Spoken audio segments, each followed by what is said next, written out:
അസ്സലാമു അലൈക്കും വറഹ്മത്തുള്ളാഹി വബറകാതുഹു. ബഹുമാന്യരായ സഹോദരങ്ങളെ, സുഹൃത്തുക്കളെ, ഇസ്ലാമിലെ വിവാഹരംഗം പരിശോധിക്കുമ്പോൾ പലപ്പോഴും ആളുകൾക്കുള്ളൊരു പേടി, പെൺകുട്ടികളുണ്ടെങ്കിൽ ഇസ്ലാമിക വിവാഹരംഗങ്ങളിൽ വലിയ ചിലവാണ്, ആൺകുട്ടികളാണെങ്കിൽ വലിയ ചിലവൊന്നുമില്ല എന്നാണ്.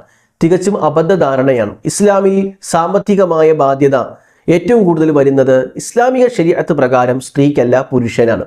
കാരണം വിവാഹത്തിൻ്റെ മഹർ കൊടുക്കേണ്ടത്, അഥവാ വിവാഹത്തിൽ സമ്മാനമായി ഭാര്യയാകുന്ന സഹോദരിക്ക്, ഭാര്യയാകുന്ന സ്ത്രീക്ക് മഹറായി സ്വർണമാവട്ടെ, വിലപിടിപ്പുള്ള മൂല്യമുള്ള വസ്തുക്കളാവട്ടെ, അത് കൊടുക്കാൻ ബാധ്യതപ്പെട്ടത് പുരുഷനാണ്, സ്ത്രീയല്ല.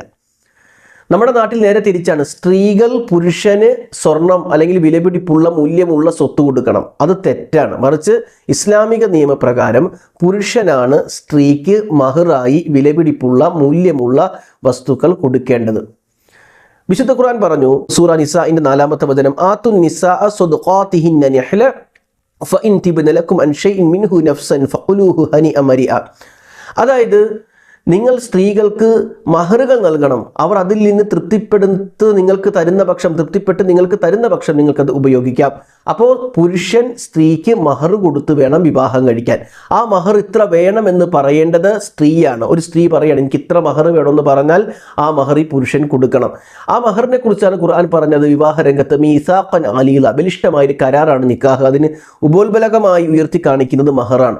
അപ്പോൾ മഹർ എന്നുള്ളത് ഇത്രയും പ്രധാനപ്പെട്ട വിഷയമാണ്. മഹറില്ലാതെ നിക്കാഹില്ല.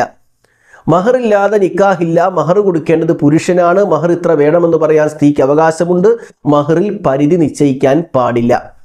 അപ്പോൾ സഹോദരങ്ങളെ, നമ്മുടെ നാട്ടിലെ സ്ത്രീധനം ഇസ്ലാമിക വിരുദ്ധമാണ്. ഇസ്ലാം സ്ത്രീധനം പഠിപ്പിച്ചിട്ടില്ല. ഫാത്തിമ റളിയല്ലാഹു അൻഹക്ക് റസൂലുള്ള സ്ത്രീധനം കൊടുത്തിട്ടില്ല.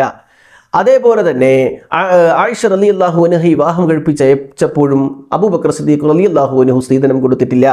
സഫിയ ബീബി റളിയല്ലാഹു അൻഹ വിവാഹം കഴിച്ചയച്ചപ്പോൾ മഹാനായ ഉമർ ഇബ്നുൽ ഖത്താബ് റളിയല്ലാഹു അൻഹു സ്ത്രീധനം കൊടുത്തില്ല. അപ്പോൾ നമ്മൾ മനസ്സിലാക്കേണ്ടത്, സ്ത്രീധന സമ്പ്രദായം ഇസ്ലാമിക ശരീഅത്തിൽ എവിടെയുമില്ല. നമ്മുടെ നാട്ടിൽ പല ആളുകളും കുൽസിതമായി കൂട്ടിച്ചേർത്ത കാര്യമാണ്.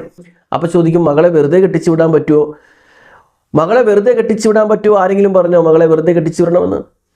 മകളെ വെറുതെ പറഞ്ഞേക്കണമെന്ന് ആരും പറഞ്ഞിട്ടില്ല. ഒരു വാപ്പക്ക് അയാളുടെ കഴിവിൽപ്പെട്ട ഗിഫ്റ്റുകൾ, സമ്മാനങ്ങളൊക്കെ മകൾക്ക് കൊടുക്കാം.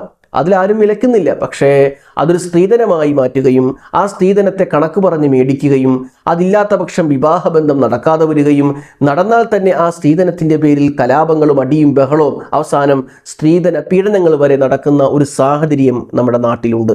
അത് ഇസ്ലാമിക വിരുദ്ധമാണ്. മഹർ കൊടുത്തു വേണം വിവാഹം കഴിക്കാൻ. ഇനി രണ്ടാമത്തെ ബാധ്യത വിവാഹ സൽക്കാരമാണ്. വിവാഹ സൽക്കാരത്തിനും പെണ്ണിൻ്റെ വീട്ടുകാർക്കാണ് നമ്മുടെ നാട്ടിൽ ബാധ്യതകൾ കൊടുക്കുന്നത്. പെണ്ണിൻ്റെ വീട്ടുകാരല്ല വിവാഹ സദ്യയും വിവാഹ സൽക്കാരങ്ങളും ഒരുക്കേണ്ടത്. പെണ്ണിൻ്റെ വീട്ടുകാർക്ക് അവർക്ക് ഇഷ്ടമുണ്ടെങ്കിൽ ചെയ്താൽ മതി. നിർബന്ധമായും ഒരുക്കേണ്ടത് ഔലിം ബിഷാത്വിൻ, ഒരാടിന് അർത്തെങ്കിലും വലീമ നടത്തണം, വിവാഹ സൽക്കാരം നടത്തണമെന്ന കൽപ്പന പുരുഷനാണ് ബാധകമായിട്ടുള്ളത്.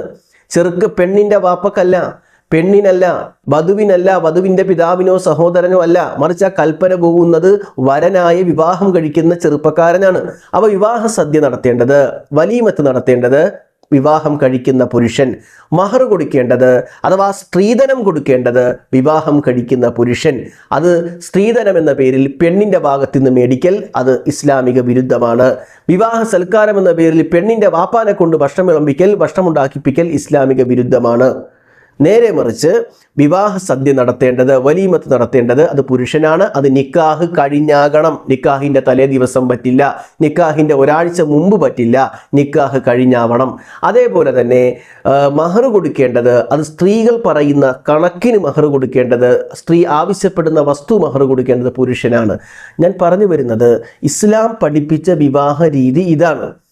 ഇനി ഇതിൻ്റെ അടിസ്ഥാനത്തിലാണോ നമ്മുടെ നാട്ടിലെ വിവാഹങ്ങൾ നടക്കുന്നത് എന്ന് നാം ഒന്ന് സ്വയം പരിശോധിക്കേണ്ടതുണ്ട്. ഇതാണ് ഈ വിഷയത്തിൽ മനസ്സിലാക്കേണ്ടത്. അള്ളാഹു അനുഗ്രഹിക്കട്ടെ. അസ്സലാമു അലൈക്കും വറഹ്മത്തുള്ളാഹി വബറകാതുഹു.